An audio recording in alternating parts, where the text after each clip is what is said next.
Good morning, everyone, and welcome to the Early Edge. Thank you for spending your Friday morning with us. Of course, this show brought to you by BetMGM, the sports book born in Vegas. Speaking of BetMGM, let's take a look at how we did on the recap screen. This is deja vu because I'm pretty sure Wednesday's recap screen was 4-4. Yesterday, I think we had some plus money plays in there. We go 4-4-1. Today, I don't know that we have plus money plays, so we might have lost you a little bit of juice here, and that's just not going to get it done. Back-to-back days of 4-4 is very underwhelming, but good news. It's Friday, and you know what that means. We've got a great cast as far as picks are concerned, but we've got BPE Friday.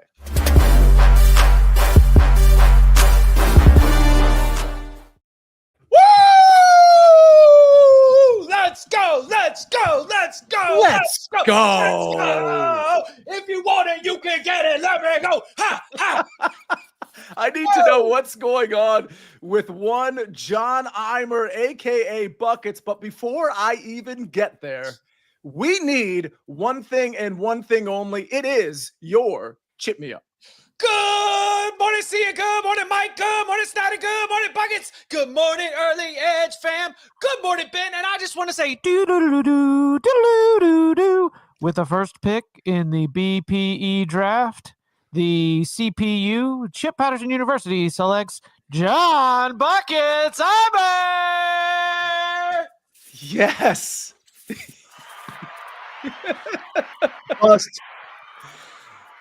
Wow. Damn you, Chip. I had this whole thing where I was going to be, I was going to be super serious. I was going to be no fun today. I was going to be straight faced, boring takes the whole time, but Chip broke me 30 seconds into the video. you can't outbid my bits. Okay. Oh, You can't outfit his bits. Buckets, well, what was the motivation behind being super serious, though? Let us in. Someone in the chat yesterday in a show that I wasn't even on after I've had a winning week, mind you, said that Buckets isn't serious enough and he's too goofy to be on shows like this. So I was going to try to get him back, Chip, but not anymore. Hello, everyone. Hope you're all having a great Friday. True colors are revealed. My true colors are here. Let's cash some tickets, dang it. Buckets, that's half the reason you're on the show is to be goofy and funny and all the bits. We absolutely love it. What a stupid comment, by the way. Yes, Talking about you. gambling in sports, not like cancer research or something. Like you guys have to be serious. We're talking about gambling in sports. This is that's Practice. the thing. This is a different type of show. If you're looking for like that old school handicapper that's just going to give you the take and get out, this is definitely not the show for you. But we've created and cultivated a family here, and you can see everybody in the chat very enthusiastic, not just for the picks, but just for the banter and the community feel. Mikey B, speaking of community, which, by the way, side note, is one of the best shows of all time. But that's not where I want to go with this. You were on Twitter last night. That's a pretty big community as well. And I could have sworn it was around my bedtime. I went to sleep a little bit earlier yesterday. For the first time in a very long time, I didn't catch the end of that Grizzlies game, but I was able to catch you saying, hey, John Moran is out. Unfortunately, he got injured. And you said, I might look at Moneyline OKC. And they were down 24 points when you tweeted that out. What happened? Yeah, I did. I said I put a sprinkle on it. The sprinkles tasted pretty good on top of that ice cream sundae because plus 450. I got that. It was just an epic collapse. The Grizzlies had no chance. The Thunder were stealing the ball from them every time they tried to dribble up the floor. Alex Caruso was on fire, and John Morant. He's a big loss, and the Thunder took advantage of it. Ladies and gentlemen, you can find Mikey B in our SportsLine Discord, but if you're not following him at Roto Mike Barner, I mean, I'm telling you, you're missing out because he's pouring a lot of knowledge out every week, and you're just going to want to follow accounts like that. Chip, I do want to ask you before we get to picks. We're already 4 minutes into the show, and we've got a lot of picks to get through. However, we did have an NFL draft yesterday, and you are like the big college football guy, of course. We know that. And of course, that translates over into the NFL and specifically NFL draft. Was there obviously Shedeur Sanders is a big name who hasn't been drafted yet. Was there a big surprise to you, maybe one or two in round one on Thursday night? Yeah, I would say Tyler Booker, a player who I thought was really like a good player at Alabama, interior lineman. He goes to the Dallas Cowboys. That was That was a little bit high. But okay, Dallas wants to build up their offensive line. I get it. You're sitting there at the Steelers. You're waiting to see what they're going to do. Is that going to be where Shedeur Sanders goes, or Jackson Dart, who had not been taken yet at that point? They select Derek Harmon, who again is like good player, but not necessarily somebody that I had pegged going up there. We've got the boy from North Dakota State going inside the top 20. There was it was, yes, certainly the Shedeur Sanders drops and the big trade for the Jags to go up and get Travis Hunter. But for the most part, as I was going through, it was just sort of like a lot of, okay. It was like a lot of front offices really wanted to seem smart. I think in what we called was a starter draft, that there's not a lot of gold jackets in this draft, not a lot of future Hall of Famers. You're just getting some quality players. And a lot of draft people said that on the boards for these teams, the difference between player 15 and player 50 wasn't all that different in terms of their overall grade. So it does seem like there was, yes, some chalk, but a few surprises along the way. And one side note here, congrats to the NFL, because I met up with a friend who also has 2 young kids. Once we've got them both down, we text each other. We both live about 2 blocks from a sports bar. We had NHL playoffs, NBA playoffs. Like, hey, you want to go? When we go in there, no joke, 50% of the TVs are on the NFL draft. Yeah. And house speakers are on the NFL draft. And at each and every pick, there's like oohs and ahs and kind of reactions from all across the sports bar. I was like, man, on a night when you had double playoff action, and they had like NC State baseball over here in like the corner who was playing Clemson, but man, NFL ruled the night last night. So I get congrats to the big monster that is the NFL, because on a busy night in sports, the NFL draft still commanded number 1. The NBA and NHL playoffs are actually great, but there's such a big gap between anything NFL and playoff anything else. And that includes the Major League Baseball, which we come to learn basically in September and October when the NFL's starting. And it's like, the playoffs are on in the MLB. And it's like, okay, yeah, I get it. But a lot of people also watching NFL. Sniper, your reaction, then Buckets, we're going to get to your picks. Oh, I was just going to say it's an absolute monster. Anytime I try to say anything positive about baseball or even remotely negative about the NFL, which I love the NFL, I get a million people like, oh, you're doing please like my sport. No, I'm not. We can't carve into NFL. Are you kidding me? The NFL is a monster. You can't break that down. It's like that segment where they did the whole May 15th is the schedule reveal. Like, good grief, man. We're planning like an entire schedule. That was a little much. Ratings. It'll do huge ratings. That was awkward. I feel like they could have rolled that out a little differently, but okay. All right, let's finally get to some picks. I know there's some frustration probably in the chat being like, okay, well, you got 4 guys on, like actually 5 guys on that are giving out talking about picks. a schedule reveal. let's pick up the pace a little bit. Friday's a little different. All right, Buckets. I do want to mention you and me and Martin Green are going to be doing a special Champions League show on Monday. Time to be disclosed later. I think it's going to be at 2:30, but make sure you're tuned in for that. Again, Monday at 2:30, I believe, but I'll confirm that on Monday morning. Buckets, talk to me about a couple of picks on the pitch today. Yeah, you guys say the NFL is king, but you're saying that when we've got the Dutch Eredivisie taking place this afternoon and the Portuguese Primera. You guys look like idiots right now. Okay, let's talk about Feyenoord taking on PEZ Zwolle. PEC Zwolle here and the Dutch Eredivisie this afternoon. We're going with a banger of a bet here, Chip. Yes. That one was for you. Feyenoord over 2.5 team total, which means Feyenoord have to score 3 or more goals, is currently priced at -110. And you're saying, Buckets, 3 goals seems like a lot, doesn't it? Not if you're Feyenoord. Let's look at their recent fixtures. 6-2 win over Twente, 3-2 win over GA Eagles, 4-1 win over Groningen. And not to mention the head-to-head history, they have covered this now in 4 of their last 5 matches against Zwolle, scoring 5 goals in their last 2 matches. I absolutely love this game. And then we go to the Portuguese Primera, and not to steal Tim Doyle's routine, but I own a hammer as well, and I'm going to absolutely hammer this line because it makes no sense. The camera might be broken, guys. It doesn't make any sense, okay?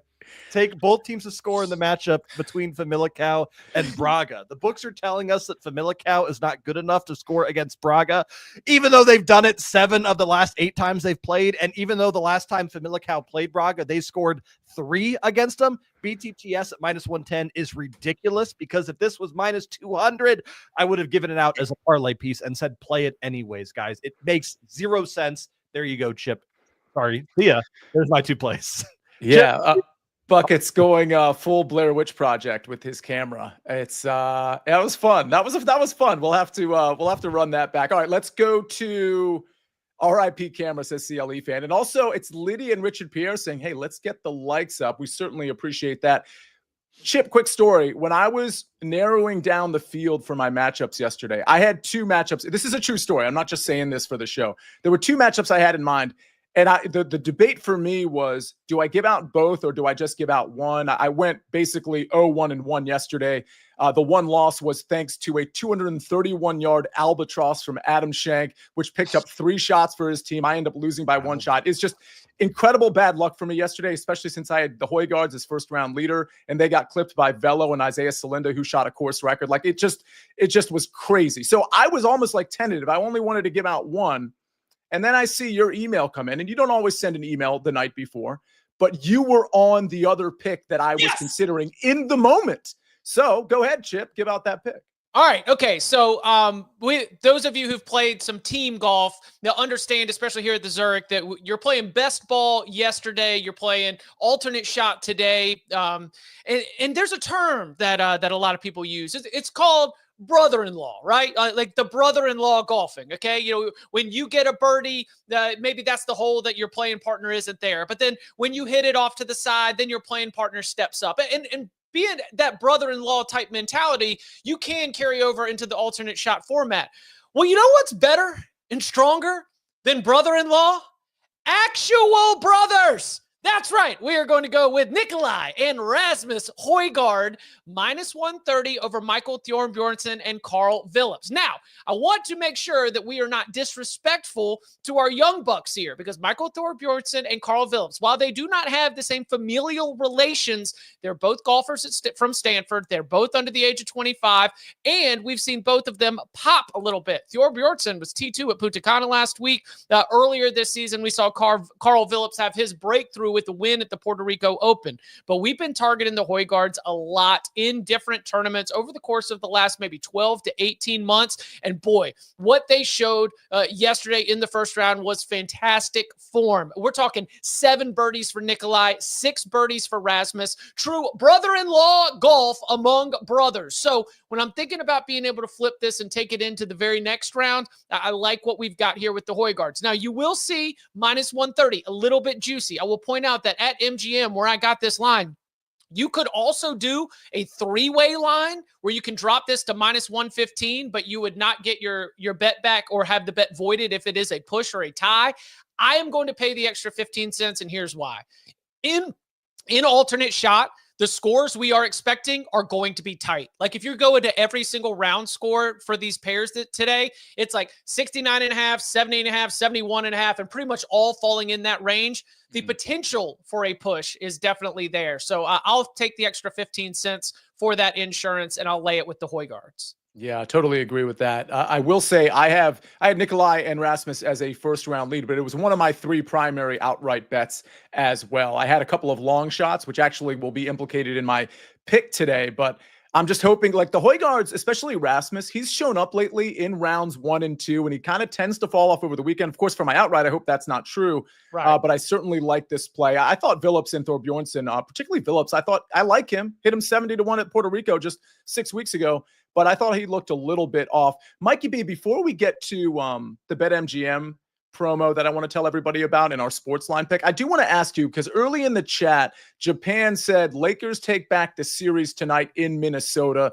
Lakers are basically 3-point dogs, depending on where you look. Do you have any thoughts on that game? Because that does feel like the most high-profile game of the 3 tonight.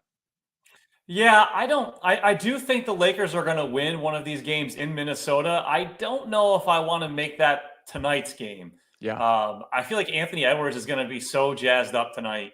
And he's really going to go out and try and prove a point. I don't know. I'm avoiding the side. If I had to lean, I would probably take the Timberwolves tonight and then the Lakers in game 4.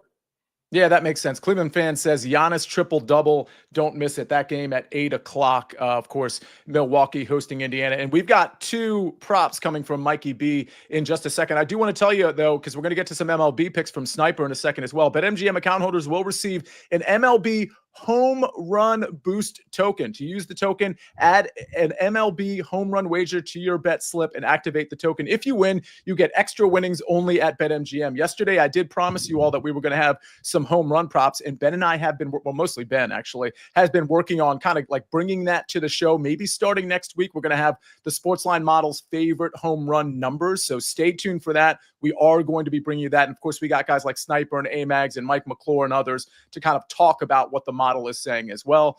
SportsLine pick. We go to the NHL playoffs. We got two guys on this. We got Edmonton Oilers money line, little juicy, -132, courtesy of Matt Severance and Jeff Hockman. Again, Oilers money line, -132. All right, well, we're already 15 minutes in the show, and we've got at least, like 5 or 6 picks to go.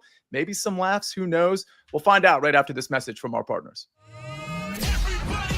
We dig it. Do you?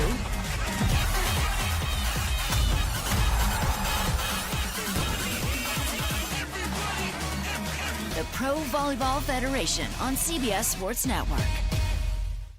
We are back on the Early Edge, brought to you by BetMGM, the sports book born in Vegas. Sniper, if you don't mind. Oh, go ahead. Sniper, I was going to say I'm going to go to you next, but Buckets, you go first. Not to cut Sniper off, and now I feel bad because my thing's not serious at all. I got a question in the chat from Bucket John Bet saying, how long do you think you guys would last on the show Survivor? Just a curious question. Doesn't have to be addressed now if we want to go to Sniper, but let's reread that. Let's address this now. Let's go around the horn. So we're gonna count in hours or days. It's up to you. Chip, you go first. We're going clockwise. To the end. I make alliances. I'm not getting voted off. Such a lie. You're lying to yourself right now. Okay, Mikey B, go. Listen, I'm 40 years old. I'm all about comforts at this point. I wouldn't even step onto wherever the location is. I want to sit at home, and I want to watch basketball games with a cold drink in my hand and a bag of chips. I'm not even showing up. See you. Yeah, it sounds like 10 minutes or less if he does show up. Sniper, go ahead. I'm a diehard Survivor fan. I have been since season 2, watching it every single season. And I think my sweet spot, like 10 years ago, you have to have the right cast, right? I feel like I could have gone a long way, but you could also get voted out early. Right now, I don't think I would be as good, but I don't think I would be terrible. Buckets. Well, so what was the number you gave? I didn't give one. Well, you have to give a number. Right now, how many days would I last? Yeah. Like, there's 26. I think I could get through 15 at least. I think I could get to the jury. Geez, that seems like a pretty big line. Buckets, before you give your answer and I give mine, I just want to say there would be no Survivor without the challenge and the Real World Road Rules Challenge. That is the best reality competition show on TV to this day. Just want to throw that out there. Buckets, what's your answer? And then we'll get to more picks. I'm out day one. I'm tripping while I'm stepping out of the boat, hitting my head on a coconut, going home with a concussion. See, finally, we've got a truthful answer. I'll be honest. Like, I'm not going to pretend I'm like Mr. Tough Guy here. I think I would last maybe a day and a half, and then I'd probably maybe 2.5 days, and I'd probably tap out. All right, let's get to that. The issue is getting voted off. Yes. It is not even the survival. It is the That's why I said it depends on the cast. I'm making so many enemies. I'm just tapping out. That's what I'm saying, though. There's a difference in how we're conceiving of how this would go. Sorry, Sniper. Let's go to Sniper. Sniper, you have 3 picks. I don't know. Should we have enough time that we had to talk to Buckets first? I guess I'll do all 3 of them. Let's start with Mr. Aaron Judge. It's always easy to go over on Aaron Judge. The number's 2.5 on the hits, runs, and RBI at -110. But look, 88 if you combine his hits, runs, and RBIs so far this season. That comes out to 3.52 per game. It's not too much of an issue for him to get over 2.5, especially in the 2-hole with the way Paul Goldschmidt has been hitting behind him, with the way Ben Rice has been hitting in front of him. It's a good lineup spot. He's been better at home this season. Jose Barrios on the mound for the Blue Jays. He used to be on the Twins. Judge has actually pretty well owned him throughout his career. 11 for 32, 2 doubles, 4 home runs. All 4 of those home runs have come in the last 3 years. So I love Judge today on the over hits, runs, and RBIs. Going out west now, Padres on the run line. It's really, really nice on the plus money side if we're going to play the run line here, and I'm going to do that. The Padres had Thursday off. They come home. They're 12-1 at home with a plus 48 run differential. So they are world beaters at home. Michael King, their ace, is on the mound. They faced the Rays, who played late last night. They did get a comeback win, but that only makes me feel much more strongly about this because they're not going to be in desperation mode to get a win. They're still 7-13 in their last 20. They've lost 6 of their last 9. Shane Baz on the mound, got knocked around by the Yankees last time out. So I really love the Padres to win this one by multiple runs. I especially love the plus 160. I think it's down in the low plus 150s at this point, but that's still huge. Also, Yoshinobu Yamamoto at home against the Pirates, who played late last night as well. Over 6.5 strikeouts at minus 152. I believe it was on FanDuel. Several other books, you can go over plus 7.5 at plus money. Pick your poison there. The Pirates are terrible offensively. They're a high strikeout team. And the best part about this is they have never seen Yamamoto in the regular season, in the postseason, in spring training, anything. Not a single player on their team, even on different teams, has even faced Yamamoto. And if you have seen his stuff in his last 2 outings, where he threw 6 scoreless innings against the Cubs, who, by the way, statistically have the best offense in baseball, he struck out 9. Last game in Texas against a good Rangers offense, he went 7 scoreless innings and he struck out 10. You could ladder this up if you want. That splitter has been absolutely ridiculous. It just completely falls off the table. These Pirates hitters have never seen anything like it. They're going to strike out a lot. Also, I said I had some home runs. Look at the A's tonight. Sean Burke of the White Sox is home run prone. The White Sox have a terrible bullpen. Sutter Health Park in Sacramento is very conducive to the home run. You want to look at Soderstrom, Rooker, Kurtz to hit his first career home run. Any of those guys, I would love that play. All right. Speaking of home runs, Buckets went to sign up for Survivor, I think. So he may or may not be back. I think we might actually have a graphic, Ben. Do we have a graphic? Oh, wow. Yeah. Wow. That was quick work from Ben. Shout out to Ben. Give him some love in the chat. Top MLB home run plays. Santander, Ben Rice, and Mark Vientos. Any thoughts there, Sniper? Yeah, I mean, it's Rice against Berrios in Yankee Stadium. He's got Judge behind him. He's going to see a lot of good pitches there. So I especially like the Rice one popped out at me there. All right. And you see the value there, right? With I'm talking to the audience. The plus 410 is where SportsLine would have it. The real odds plus 500. That's what we're looking for, an edge in that department. All right. Let's move on. I'm going to get to my golf pick. I love that. And you can expect this type of thing from us. I think we're going to try to do this every day through baseball season, and we can have you all in the chat weigh in on it. We can have Sniper, Amags, Mike McClure, whoever's in here weigh in on it as well. I'm going to go with before we get to Mikey B's picks, I'm going to go with a round 2 ball. It's this afternoon. If you watch the early wedge, you know I have, what was it? I had the Højgaard brothers. I had, Garrett Higo and Fox as an outright. And then I can't remember the third outright at the moment, but I did have a couple of long shots in the 70 to 101 range. One of those was the 100 to 1. It was Ventura and Rosner. I mean, these were just sprinkle plays. I don't expect them to win, but they had a great day yesterday. Either way, what they're doing today, they're the last group out, which is a little tricky because I think the course is going to really firm up and the winds might pick up a little bit. They're going up against Tim Whiting and Stephen Fisk. Stephen Fisk has flashed a little bit so far this PGA Tour year. Tim Whiting, not at all. And Fisk, by the way, hasn't really been that great the last couple of tournaments. Ventura and Rosner's kind of a veteran here, and I think he's going to be very steady, particularly with the winds up. Ventura is a high upside guy, and that's part of the reason I had him as a potential outright with his partner, Rosner. Long story short, I think Ventura just is a more steady hand than Whiting. I think Rosner's more steady than Fisk, and I like this number minus 110. I was actually surprised this is minus 110 over at BetMGM. I think it was minus 115 at DK. I honestly would have set this at like minus 130. So really like the value in this round 2 ball. All right. Again, go to golf, go to matchups, or go to 2 balls. That's where you're going to find a bet like this. We got to get to some basketball. Mikey B, it's the NBA playoffs. Talk to me about a couple of props. All right, so first we're going to take Jaylen Brown over 23.5 points at minus 111.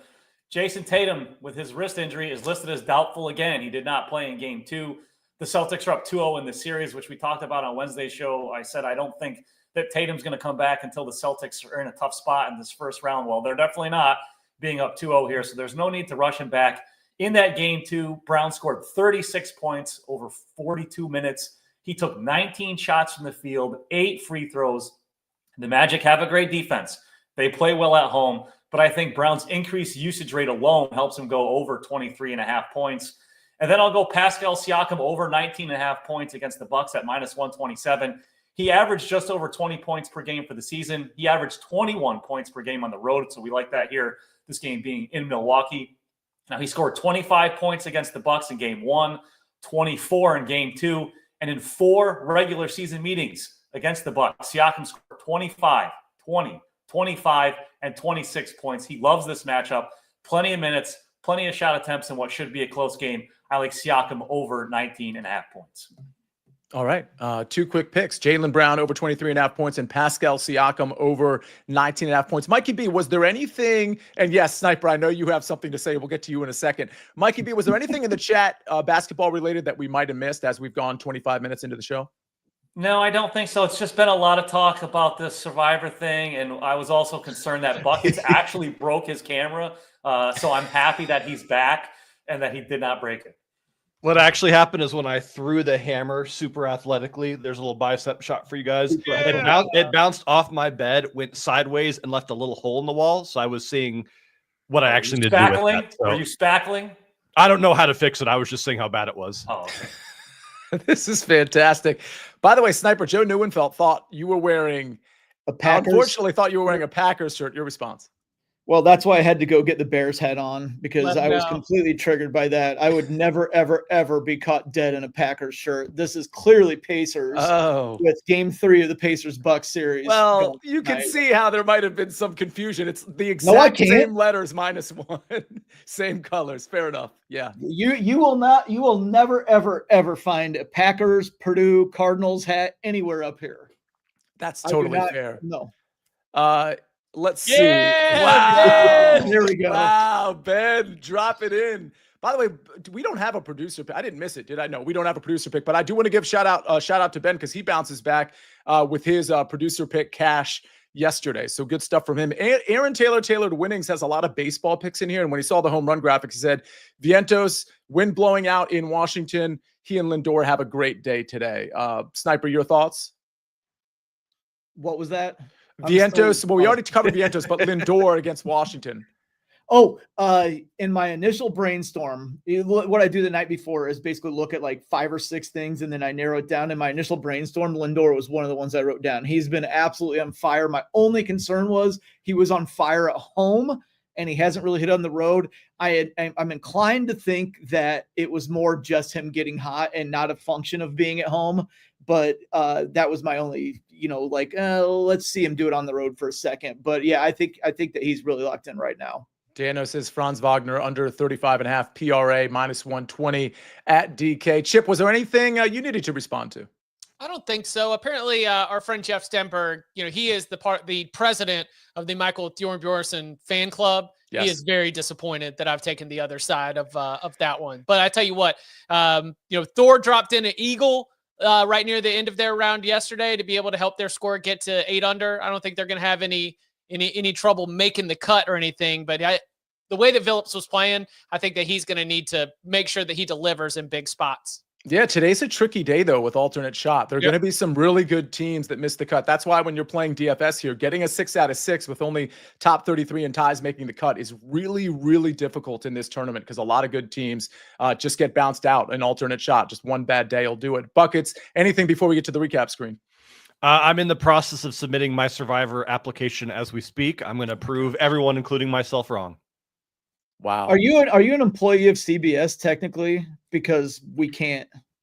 Is that true? Is Survivor on CBS? The reason I know that is because I was actually filling out an application when I got hired by CBS all the way back in 2011. And in the fine print, it's if you're an employee for CBS, you can't be on the show because, you might get accused of, hey, they wanted this person to. Oh, it's a CBS show. Yeah, that makes sense. They're scared of me. I get it. That makes sense. That's that's the No, play. you just need to work your way into guest host status now, which means you get to live on the island and be free from being voted off. Okay, I'm applying for that right now. Yeah, there you go. See ya. I got my G2 Pilot pen. I'm taking notes. All right. I think we can finally get to the recap screen. Very good stuff. I think it was Jay Metz in the chat, by the way, who said the challenge is greater than Survivor. Maybe a minority opinion. Nonetheless, it is the correct opinion. Round 2 ball. Hopefully I'm correct on Ventura, not Robin Ventura, and Rosner, not Roz from Frasier. Ventura and Rosner -110 over Whiting and Fisk. Then we go to Fire Nord over 2.5 team total -110, courtesy of Buckets. And then Femelica versus Braga. Both teams to score -110. Don't forget about our special show around 2 o'clock, 2:30 on Monday, talking Champions League with Buckets and Martin Green. We go back to the round 2 ball category. Nikolai Højgaard and his brother Rasmus, -130 over Michael Thorbjornsson and Carl Phillips. Jaylen Brown over 23.5 points, courtesy of Mikey B. That's -111. He also has Pascal Siakam over 19.5 points at -127. The Snyper, Aaron Judge over 2.5 hits, runs, RBIs, -110. Padres run line, -1.5, +160. And Yamamoto over 6.5 Ks at -152. Then we go to a SportsLine pick. We got Edmonton Oilers money line. We've got agreement between Matt Severance and Jeff Hockman. We're paying -132 on this one. Yes, we're all thinking of Roz from Frasier, says Paul L. Obviously, the only Roz to think about. All right, ladies and gentlemen, what a great show. Sean Ritchie says it all. He says, good luck, crew. Let's have some good luck. Let's enjoy all the sports. We got the NFL draft today. I mean, just a lot of drama in the NFL draft for round 2 and round 3 for sure. NHL playoffs, NBA playoffs, a ton of MLB. There's just so much going on. Thanks for being with us while we discuss it all. All right, ladies and gentlemen, on behalf of Chip Patterson, Mikey B, Matt Snyder, Buckets, of course, and Ben on the 1s and 2s and 3s and 4s. This has been the Early Edge. We rest our case.